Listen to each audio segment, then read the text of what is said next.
جب میری شادی جاوید کے ساتھ ہوئی تو اس وقت میں صرف 15 برس کی تھی اور ٹھیک 1 سال بعد ہی میں نے اپنی خوبصورت بیٹی کو جنم دیا تھا۔ اس وقت میری بیٹی کی عمر 16 اور میری 31 برس ہے۔ خالص پنجابی پس منظر ہونے کی وجہ سے میرا جسم انتہائی مشقت کا عادی ہے اور ہر وقت کام کر کر کے میرا جسم موٹاپے سے بچا ہوا ہے۔ ویسے بھی میں ایک گوری رنگت والی دبلی پتلی عورت ہوں۔ باوجود اس کے کہ میں 4 بچوں کو جنم دیا، میری جسمانی ساخت میں کچھ زیادہ فرق نہیں پڑا، بلکہ میرے شوہر کے بقول میں پہلے سے زیادہ حسین ہو گئی ہوں۔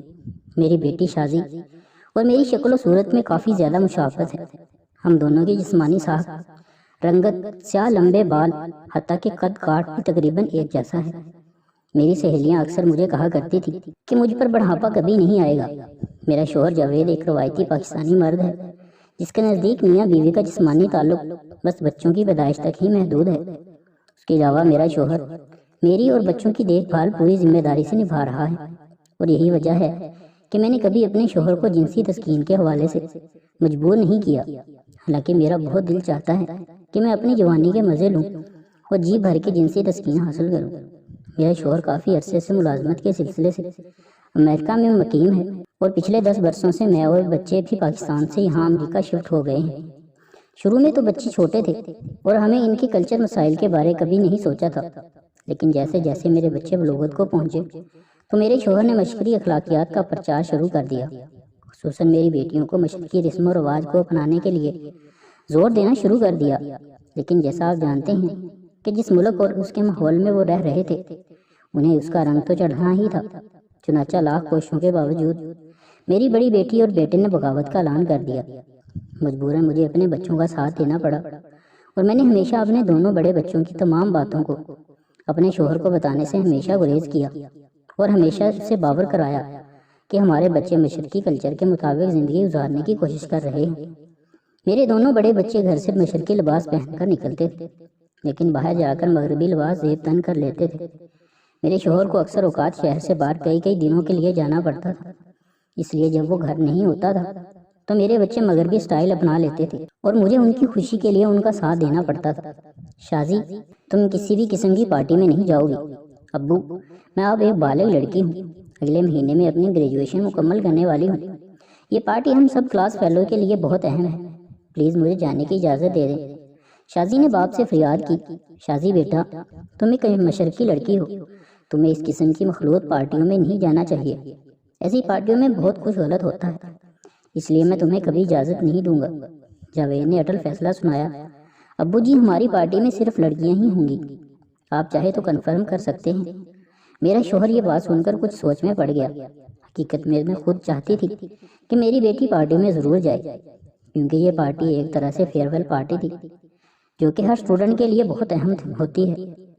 میں اپنی اسٹوڈنٹ لائف میں بہت کچھ مس کر چکی تھی، اور میں نہیں چاہتی تھی کہ میرے بچے بھی بہت کم مس کریں۔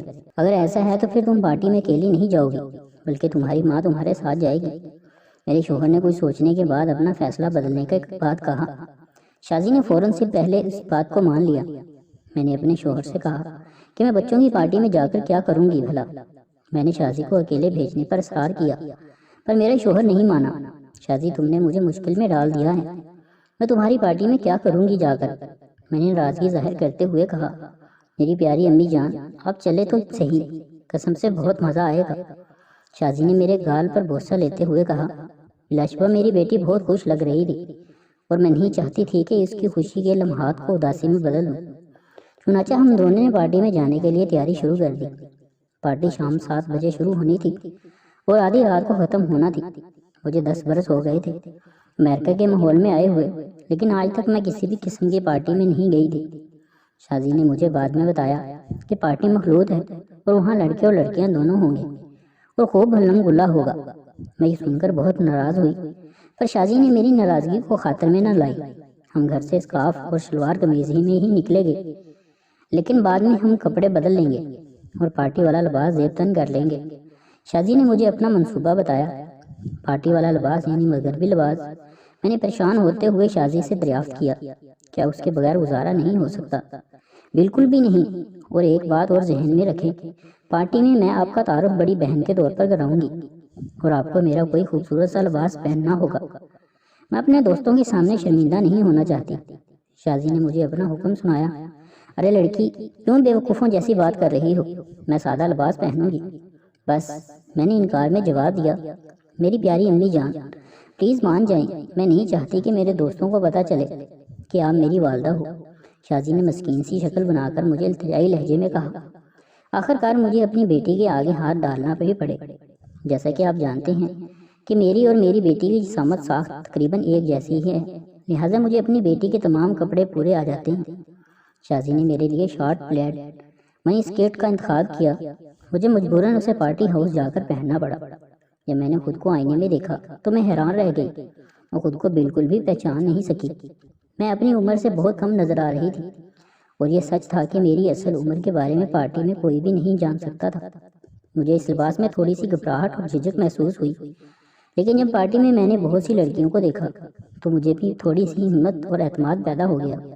میری بیٹی نے میرا تعارف اپنی بڑی بہن اور پرانی اسٹوڈنٹ کے طور پر اپنے تمام کلاس فیلو سے کروایا۔ سب نے مجھے خوش آمدید کہا۔ پارٹی کا انعقاد جس مقام میں کیا گیا تھا، یہ ایک پرانا 3 منزلہ مقام تھا، جس میں پہلی منزل پر بڑے کمرے اور دوسرے اور تیسری منزل پر چھوٹے کمرے تھے۔ میری بیٹی شازی اپنے دوستوں کے ساتھ خوش گفتیوں میں مصروف تھی، اور میں کمرے میں ایک طرف بنے ہوئے بار کی طرف آ گئی، جہاں میں نے سافٹ ڈرنک کے لیے کہا۔ میں اپنے تن من میں بہت جوش اور عجیب سا محسوس کر رہی تھی۔ اس کے ساتھ ساتھ خود کو غلط بھی سمجھ رہی تھی کہ جیسا میں اپنے شوہر کو دھوکہ دے رہی ہوں، حالانکہ میں کچھ غلط نہیں کر رہی تھی، اپنی بیٹی کی خوشیوں کے لیے سب کچھ کر رہی تھی۔ میں انہی سوچوں میں گمسم تھی کہ ایک نوجوان خوبصورت لڑکے نے مجھے ڈانس کی آفر کی، جسے میں نے تھوڑی سی سوچ و بچار کے بعد قبول کر لیا۔ حالانکہ مجھے ڈانس نہیں آتا، لیکن میں یہ اس لڑکے پر ظاہر نہیں کرنا چاہتی تھی۔ ہم نے ڈانس فلور کئی بار ڈانس کیا اور مجھے واقعی ہی بہت اچھا لگا۔ میرے دل میں خواہش جاگی کہ کاش میرا شوہر جاوید میرے ساتھ ہی ڈانس کرتا کسی پارٹی میں سب کے سامنے۔ مجھے ڈانس کی آفر کرنے والے لڑکے کا نام جان تھا۔ کچھ دیر ڈانس کرنے بعد جان کا دوست مارک میرے ساتھ ڈانس کرنے لگا۔ ڈانس کے دوران ہی ہم ایک دوسرے کا تعارف کروایا۔ میں نے اسے بھی شازی کی بڑی بہن اور پرانی اسٹوڈنٹ کے طور پر اپنے بارے میں بتایا۔ جب وہ مجھے اپنی طرف کھینچتا، مجھے بہت زیادہ مزہ آ رہا تھا اور میں مدہوشی کے عالم میں تھی۔ کافی دیر ڈانس کرنے کے بعد ہم دونوں ڈانس فلور سے اتر آئے۔ ہم دونوں ڈرنکس لیا اور کچھ دیر ریسٹ کے بعد مارک نے مجھے کہا کہ آؤ پارٹی ہاؤس کا چکر لگائیں۔ میں نے اپنی بیٹی کی تلاش میں نگاہ دوڑائی تو وہ مجھے کہیں نظر نہ آئی۔ میں نے سوچا کہ اپنے دوستوں کے ساتھ پارٹی انجوائے کر رہی ہوگی، لہٰذا مجھے اسے ڈسٹرب نہیں کرنا چاہیے۔ چنانچہ میں مارک کے ساتھ اوپری منزل دیکھنے کے لیے چل پڑی۔ مارک مجھے دوسری منزل کے ایک کمرے میں لے گیا، اور جیسے ہی میں اندر داخل ہوئی تو اس نے پیچھے سے دروازہ کو بند کر کے لاک کر دیا۔ میں نے جیسے ہی پیچھے مڑ کر دیکھا تو مارک نے مجھے اپنی طرف کھینچ لیا کہ ہم دونوں کے چہرے ایک دوسرے کے آمنے سامنے آ گئے، اور مجھے کچھ بھی بولنے کا موقع نہ دیا۔ میں جو کافی عرصے سے حقیقی جنسی لذت اور تسکین سے دور تھی، خود کو مارک کے حوالے کر دیا۔ میرے ذہن میں اپنے شوہر اور بیٹی کا خیال آیا، لیکن جنسی لذت اور سرور مجھ پر حاوی ہو گئی تھی، لہٰذا میں اس خیال کو ذہن سے نکال دیا۔ میں مسلسل ہواؤں میں اڑ رہی تھی۔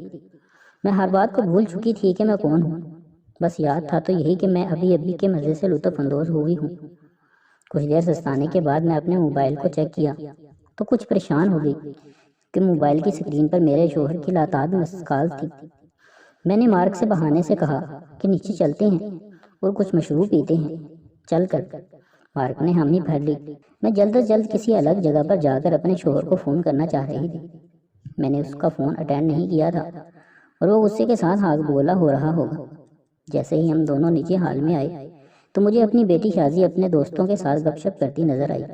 میں مارک سے پھر ملنے کا کہہ کر اپنی بیٹی کی طرف آ گئی اور اسے بتایا کہ تمہارے ابو کی ڈھیر ساری مس کالز آئی ہیں، اب ہمیں ہر حال میں خاموشی سے یہاں سے نکلنا ہوگا۔ میری بیٹی نے خفگی سے میری طرف دیکھا اور مایوس ہو کر باہر کی طرف چل پڑی۔ میرا خود واپس جانے کو بالکل دل نہیں کر رہا تھا۔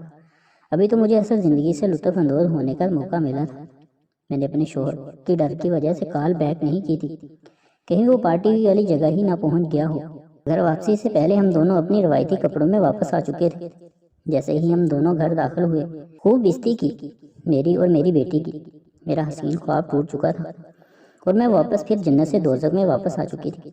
پارٹی والی بات کو گزرے 1 ماہ سے زیادہ کا عرصہ ہو چکا تھا، لیکن وہ لطف اپنے اندر محسوس کرتی ہوں، اور جب مجھے گزری ہوئی پارٹی کے لمحات یاد آتے ہیں تو میرے لیے پورے جسم پہ کمپوپی سی ہونے لگتی ہے۔ جو مزہ زندگی میں پہلی دفعہ حاصل ہوا تھا، میں ویسا ہی مزہ بار بار حاصل کرنا چاہتی تھی، لیکن میرا شوہر ایسی باتوں کو سخت ناپسند کرتا تھا۔ بلکہ اب تو عرصہ ہو گیا تھا ہم دونوں کے میاں بیوی والا پیار کیے ہوئے۔ میری زندگی میں جنسی تسکین کے علاوہ باقی سب کچھ پرفیکٹ تھا، اور میں ہرگز اپنی شادی شدہ زندگی کو خراب یا برباد نہیں کرنا چاہتی۔ اس لیے جب میں جنسی تسکین کے حصول کے لیے باہر کی طرف دیکھتی تو اپنے بچوں اور شوہر اور اپنی مکمل زندگی کو دیکھ کر کچھ مایوس ہو جاتی اور فوراً اپنے ذہن سے جنسی تسکین کے خیالات کو نکال باہر کرتی۔ آج شام کو مارکیٹ سے جب میں گھر کا سودا سلف لے کر پیدل گھر کے راستے پر واپس آ رہی تھی تو میں نے اپنے پڑوس والے گھر میں کچھ غیر معمولی رش محسوس کیا۔ شاید کسی پارٹی وغیرہ کے انتظامات کیے جا رہے تھے اور کافی ٹین ایجز لڑکے وہاں موجود تھے۔ یہ گھر سارا جانسن کا تھا، جس کا ایک اکلوتا بیٹا تھا، اور سارا کو 5 برس پہلے طلاق ہو گئی تھی اور وہ اکیلی ہی اپنے بیٹے کو پال پوس رہی تھی۔ سارا کے ساتھ پڑوسی ہونے کے ناطے میری اچھی ہیلو ہائی تھی۔ تجسس کی وجہ سے میرے قدم خود بخود سارا کے گھر کی طرف اٹھ گئے۔ میں جاننا چاہتی تھی کہ وہاں کیا ہو رہا ہے۔ باہر گیٹ کے پاس ہی سارا کا بیٹا مجھے کام کرتا ہوا نظر آ گیا۔ میں نے اس سے اس کی والدہ کے بارے میں پوچھا تو اس نے بتایا کہ وہ تو شہر سے باہر آفس کے کام سے گئی ہیں۔ یہ سن کر میں واپسی کے لیے جیسے ہی مڑی تو سارا کے بیٹے نے بتایا کہ آج اس کی 18ویں سالگرہ کے سلسلے میں پارٹی منعقد ہو رہی ہے، جس میں اس کے سابقہ اسکول کے اور موجودہ کالج کے کلاس فیلوز شرکت کر رہے ہیں۔ میں نے اسے سالگرہ کی مبارکباد دی۔ اس نے فوراً شکریہ ادا کیا اور میرے دونوں بڑے بیٹے اور بیٹی کو پارٹی میں شرکت کی دعوت دے دی۔ میں نے اس سے معذرت کرتے ہوئے کہا کہ ان کے پاپا ایسی پارٹیوں میں جانا پسند نہیں کرتے اور ویسے بھی آج وہ گھر پر ہی ہیں تو میرے بچوں کی شرکت بہت مشکل ہے۔ میں نے ویسے اس سے پارٹی کی تمام تفصیل لے لی۔ پارٹی کا سن کر میرے ذہن میں ایک بہت خطرناک خیال مسلسل گردش کر رہا تھا۔ میرے پورے جسم میں ہلکی ہلکی کپکپی سی محسوس ہو رہی تھی۔ میں نے کئی بار پارٹی کے خیال کو ذہن سے زبردستی باہر نکالا، لیکن کوئی فائدہ نہ ہوا۔ میں نے گھر میں سب کا جائزہ لیا اور غور سے سوچا شاید آج کوئی موقع مل ہی جائے۔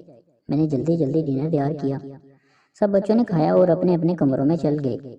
بڑے بیٹے اور بیٹی کا صبح کوئی ٹیسٹ تھا، لہٰذا وہ ٹیسٹ کی تیاری کر رہے تھے، جبکہ چھوٹی بیٹی اور بیٹے کو جلد سونے کی عادت تھی۔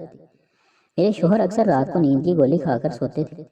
پورے گھر کا مکمل جائزہ لینے کے بعد میں نے آج اپنی زندگی کا پہلا خطرہ مول لینے کا فیصلہ کیا۔ مجھے ابھی گھر میں سب کے سو جانے کا انتظار کرنا تھا۔ گھر میں میری بیٹیوں اور میری کپڑوں کی الماری الگ تھی اور لڑکوں اور میرے شوہر کی الماری الگ تھی۔ میری بیٹی کے پاس بہت سے مغربی لباسوں کا ذخیرہ تھا، اس کے بارے میں میرے شوہر کو قطع کوئی علم نہیں تھا۔ میں نے اپنی بیٹی کا ایک خوبصورت لباس کا انتخاب کیا۔ یہ لباس مجھ پر بہت جچ رہا تھا۔ پارٹی میں لڑکوں کو ماسک پہننے کی اجازت تھی، اس لیے تو میں نے پارٹی میں جانے کا منصوبہ بنایا تھا۔ میں نے اپنی بیٹی کے سنہری بالوں والی ویگ کا انتخاب کیا۔ میں ہر حال میں اپنی شناخت کو چھپانا چاہ رہی تھی تاکہ بعد میں کوئی مسئلہ پیدا نہ ہو۔ میرے سب انتظامات مکمل تھے۔ میں بس 10:30 بجے کا انتظار کر رہی تھی اور جیسے ہی 10:30 بجے میں نے اپنے سب بچوں کے کمروں میں جھانک کر تسلی کی آیا وہ سو رہے ہیں یا نہیں۔ سبھی سو رہے تھے۔ میرا شوہر تو نیند کی گولی لے کر سو رہا تھا اور اس کا صبح سے پہلے اٹھنا مشکل تھا۔ خیر میں نے لباس پہنا، میک اپ کیا، ویگ اور ماسک پہن کر آئینے میں اپنے سر پہ میں آخری نظر ڈالی اور مکمل تسلی کے بعد میں نے اپنا رخ عقبی دروازے کی طرف کیا اور دھیرے دھیرے چلتے ہوئے دروازے کا لاک کھول کر باہر آ گئی۔ ساتھ والے گھر سے میوزک اور لوگوں کے شور کی آواز سنائی دے رہی تھی۔ میرا دل زور زور سے دھڑکنا شروع ہو گیا۔ کچھ دیر کے لیے اچانک ذہن میں اپنا راز فاش ہونے کا سوچا، لیکن ساتھ ہی میں نے اس خیال کو جھٹک دیا۔ میں نے اپنے اندر ہمت جمع کی اور پڑوس والے گھر کے عقبی دروازے کی طرف آہستہ آہستہ چلنا شروع کر دیا۔ دل کی دھڑکن بہت تیز چل رہی تھی۔ راز فاش ہونے اور میرے پکڑے جانے کا خیال بار بار دل میں آ رہا تھا، لیکن میں جنسی لذت کے حصول کے لیے دیوانی ہو چکی تھی۔ میں جیسے ہی عقبی دروازے سے اندر داخل ہوئی، وہاں دیوار کے ساتھ تقریباً 2 لڑکیاں اور 3 لڑکے خوش گپیوں میں مصروف تھے۔ وہ اتنے زیادہ مگن تھے کہ کسی کو بھی میری وہاں موجودگی کا علم نہ ہوا۔ تسلی کرنا چاہ رہی تھی کہ مجھے کوئی پہچاننا ہے یا نہیں۔ میں جیسے ہی ٹی وی لاؤنج میں داخل ہوئی تو وہاں لڑکے اور لڑکیوں کی کثیر تعداد کو بدمست دیکھ کر میں تھوڑی مطمئن ہو گئی۔ کسی نے بھی میری موجودگی کی طرف دھیان نہیں دیا۔ زیادہ تر لوگوں نے ماسک ہی پہنے ہوئے تھے۔ میں بھی اپنی سہیلی کے بیٹے کو پہچان نہیں پا رہی تھی کہ وہ کون ہے اور کس لباس اور ماسک میں خود کو چھپا رکھا ہے۔ جب میں اپنے ارد گرد اطراف کا جائزہ لے رہی تھی تو ایک اسپائڈر مین کے لباس والا لڑکا میری طرف بار بار دیکھ رہا تھا۔ تھوڑی دیر کے لیے میرے ذہن میں راز اور شناخت فاش ہونے کی بات آئی، لیکن میں خود کو تھوڑی تسلی دی اور اپنی آواز کو تھوڑا سا بدل کر اس سے مخاطب ہوئی اور اسے پوچھا کہ کیا وہ مارک ہے۔ اس نے جواب دیا نہیں۔ اس نے بتایا وہ مائیکل ہے اور مارک کا کلاس فیلو ہے۔ اس نے مجھے سافٹ ڈرنک کی بوتل مجھے پیش کی تو میں نے شکریہ ادا کرتے ہوئے بوتل کو لے کر پینا شروع کر دیا۔ اس نے مجھے سر سے لے کر پاؤں تک دیکھا اور میری خوب تعریف کی۔ اس نے مجھے میرا نام ارتا پتہ بھی پوچھا۔ میں نے سب غلط اس کو بتایا۔ تھوڑی ہی دیر میں ہم دونوں ایک دوسرے سے بہت سی باتیں کر لیں۔ اچانک اس نے مجھ سے میرے بوائے فرینڈ کے بارے میں پوچھا تو میں نے اسے جھوٹ کہا کہ ہمارا بریک اپ ہو گیا تھا کچھ مہینے پہلے۔ اس نے افسوس کرنے کے بعد مجھے اپنے ساتھ ڈانس کرنے کی پیشکش کی۔ میں سمجھ گئی تھی کہ اب منزل قریب ہے، کیونکہ ڈانس کا مطلب یہی تھا کہ اب وہ بہانے سے میرے پورے جسم کو چیک کرے گا اور موقع دیکھتے ہی کرے گا۔ اس کے بعد ہم کسی الگ جگہ چھپ کر اپنا کام کریں گے۔ میں ابھی یہ سوچ ہی رہی تھی کہ اتنے لوگوں کی موجودگی میں مائیکل مجھے اپنی باہوں میں بھر لیا۔ میں نے اپنے ارد گرد دیکھا تو کوئی بھی ہماری طرف متوجہ نہیں تھا۔ مائیکل نے میرا ہاتھ کو اپنے ہاتھ میں لیا اور مجھے کھینچتے ہوئے اکبی لان کی طرف لے آیا۔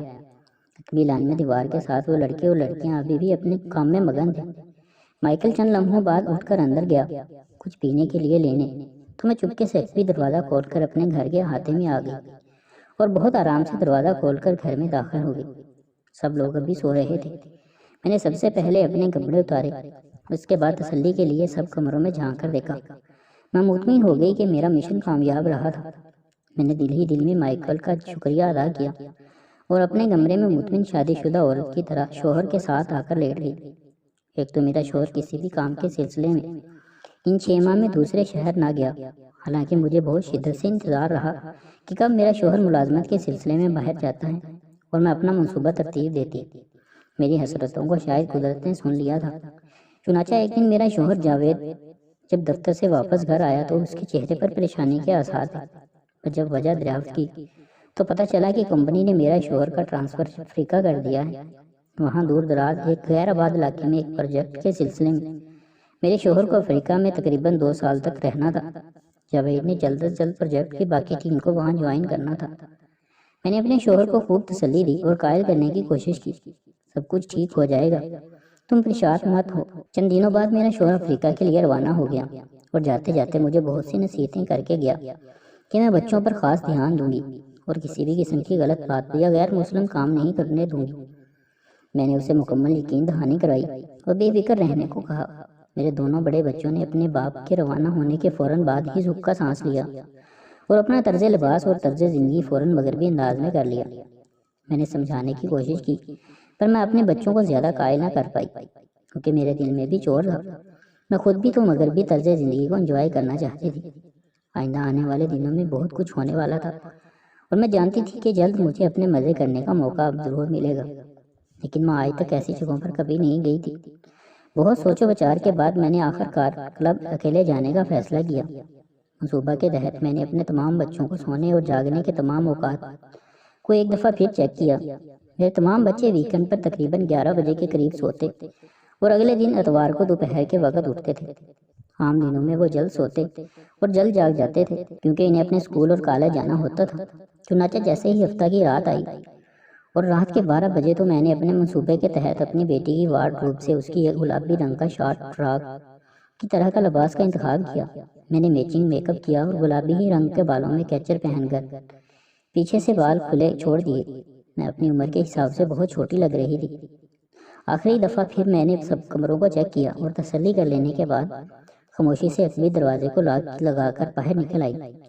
بلاشمہ میں بہت بڑا رسک لے رہی تھی، لیکن مجھے ابھی سے کافی سرور محسوس ہو رہا تھا۔ میں روڈ تک میں پیدل چل کر آئی اور تھوڑی دیر انتظار کے بعد مجھے ٹیکسی مل گئی اور میں نے ڈرائیور کو ہمارے علاقے سے تقریباً 30 کلومیٹر دور ایک نائٹ کلب جانے کا کہا۔ تقریباً میں وہاں آدھے گھنٹے میں پہنچ گئی۔ کلب کے باہر بہت گاڑیاں کھڑی تھیں، لوگوں کی کافی چہل پہل نظر آ رہی تھی۔ میرے دل کی دھڑکن ایک دم سے تیز ہو گئی۔ میں ڈر بھی رہی تھی اور عجیب سا سرور بھی محسوس کر رہی تھی۔ ہمیشہ کی طرح میں نے ہمت کر کے اپنے قدم اٹھائے اور کلب کے مین دروازے کی طرف چل پڑی۔ دروازے کے باہر 2 دراز قد لمبے چوڑے حبشی کھڑے تھے۔ انہوں نے مجھے ایک مسکراہٹ کے ساتھ سر سے پاؤں تک دیکھا اور اندر جانے دیا۔ میں جیسے ہی اندر داخل ہوئی تو دیکھا کہ وہاں بہت زیادہ رش تھا۔ بہت سے مرد و خواتین ادھر ادھر بیٹھے تھے وہ ناچ رہے تھے۔ میری گھبراہٹ میں اضافہ ہو چکا تھا۔ ایسی جگہ پر میں پہلی دفعہ آئی تھی۔ اس سے پہلے صرف ٹی وی پر ہی کلب کا ماحول دیکھا تھا۔ میں بار کے پاس ایک سٹول پر جا کر بیٹھ گئی اور ایک سافٹ ڈرنک کا آرڈر دیا۔ میرا گلا گھبراہٹ کی وجہ سے سوکھ رہا تھا۔ جیسے ہی میں نے سافٹ ڈرنک کے گھونٹ لیے، مجھے خود میں تھوڑی ہمت سی محسوس ہوئی۔ ڈرنک ختم کر کے میں نے ادھر ادھر کا نگاہ دوڑائی کہ شاید کوئی مجھے نظر آ جائے۔ اچانک میری نظر ایک دراز کا چوڑے شانوں والے حبشی کے ساتھ ملی۔ اس نے مجھے فوراً ایک مسکراہٹ کے ساتھ ہیلو کہا اور میری جانب بڑھنے لگا۔ میں نے گھبرا کر اسے کوئی جواب نہیں دیا۔ اتنے وہ میری ساتھ والی سٹول پر آ کر بیٹھ گیا اور مجھے ڈرنک کا آفر کرنے لگا۔ میں شکریہ کہہ کر انکار کر دیا اور کہا کہ میں نے ابھی پیا ہے۔ وہ مسکرا کر کہنے لگا، کیا میں اس کے ساتھ ڈانس کر سکتی ہوں؟ میں اتنے لمبے چوڑے حبشی کو دیکھ کر سچ میں گھبرا رہی تھی اور سمجھ نہیں آ رہا تھا کہ کیا کہوں۔ لیکن حبشیوں سے مجھے بہت ڈر لگتا تھا۔ ان کے بارے میں عجیب عجیب باتیں سن رکھی تھی۔ یہ شخص بھی پورے کا پورا دیو لگ رہا تھا۔ مجھے خاموش دیکھتے ہوئے میری دلچسپی کم دیکھ کر وہ اٹھ گیا۔ اس کے ماتھے پر تھوڑے سے غصے سے بل پڑ گئے۔ میں مزید گھبرا گئی۔ میں نے فوری طور پر وہاں سے نکل جانے کے بارے میں سوچا اور کلب سے باہر آ گئی۔ باہر آ کر میں نے تھوڑا سا سکھ کا سانس لیا۔ مجھے لگا کہ مجھے کم از کم یہاں اکیلے نہیں آنا چاہیے تھا۔ میں نے ٹیکسی کے لیے ادھر ادھر نگاہ دوڑائی کہ اچانک کسی نے میرے منہ پر ہاتھ رکھ کر مجھے اپنے بازوؤں پر اٹھا لیا اور ایک وین کا دروازہ کھول کر اس میں اندر پھینک دیا۔ میں گھبراہٹ سے چلا بھی نہیں پا رہی تھی۔ میں نے جیسے ہی اس شخص کو دیکھا تو میرا دل اچھل کر باہر آ گیا۔ مجھے اغوا کرنے والا وہی حبشی تھا۔ میرا دل بہت تیز دھڑک رہا تھا اور خوف کی وجہ سے ہنکی کے باوجود پورا جسم سینے سے شرابور ہو گیا تھا۔ میں پھٹی پھٹی آنکھوں سے کالے حبشی کی طرف دیکھ جا رہی تھی۔ میری زبان میرا ساتھ نہیں دے رہی تھی اور میں اپنی آواز نہیں نکال پا رہی تھی۔ وہ کہ میں نے ابھی تک بہت قسم کے خطرات اٹھا کر اپنی جنسی تسکین کو پایا تھا، لیکن آج جو میرے ساتھ ہو رہا تھا ویسی سچویشن کا سامنا میں نے پہلے کبھی نہیں کیا تھا۔ میں نے سن رکھا تھا کہ کالے لوگوں میں زیادہ تر جرائم پیشہ افراد ہوتے ہیں۔ شاید اسی وجہ سے ہی میں بار کے اندر کا کالے شخص کو دیکھ کر گھبرا گئی تھی۔ اس کالے حبشی نے مجھے اغوا کر کے میرے اندیشوں کو سچ ثابت کر دیا تھا۔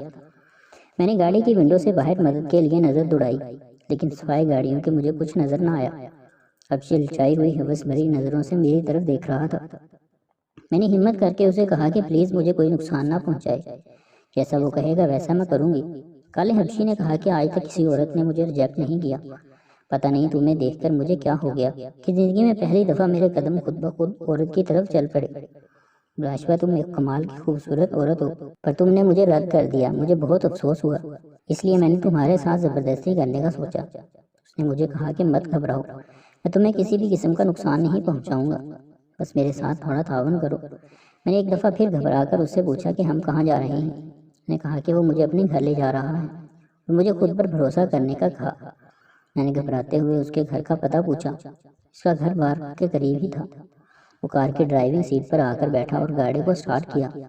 میرا دل ابھی تک اس کالے سے مطمئن نہیں ہو پا رہا تھا۔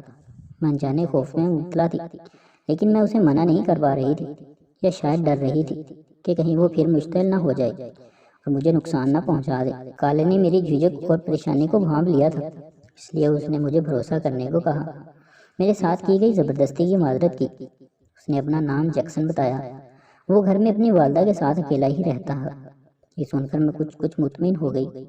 رات گہری ہوتی جا رہی تھی اور میں نے ابھی گھر واپس بھی جانا تھا، لہٰذا میں نے اسے کہا کہ پلیز میں پھر کسی دن آ جاؤں گی، آج مجھے جانے دو۔ جیکسن نے غصے سے میری طرف دیکھا۔ میں نے فوراً کہا کہ میں تم سے رابطہ رکھوں گی، مجھ پر یقین کرو۔ ابھی کچھ ہی وقت گزرا تھا کہ گاڑی کی ونڈو پر دستک ہوئی۔ جیسے ہی ہم دونوں باہر دیکھا تو وہاں ایک کالی بوڑھی عورت کھڑی تھی۔ میں سیدھی ہو کر بیٹھ گئی۔ مجھے شرم محسوس ہو رہی تھی۔ بوڑھی عورت جیکسن کی ماں تھی۔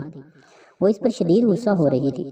اس نے جیکسن سے گاڑی کی چابی لے لی اور مجھے گاڑی سے باہر نکال دیا۔ پہلے تو میں ماں بیٹے کے جھگڑے کو دیکھتی رہی، پھر میں خاموشی سے وہاں سے نکل پڑی اور مین روڈ کی طرف آ گئی جہاں وہ بار موجود تھا۔ میں نے وہاں سے ٹیکسی لی اور اپنے گھر کے پاس ہی اتر گئی۔ میں احتیاط سے اکوی دروازے کے قریب گھر داخل ہوئی اور کپڑے بدل کر اپنے بیڈ پر آ گئی۔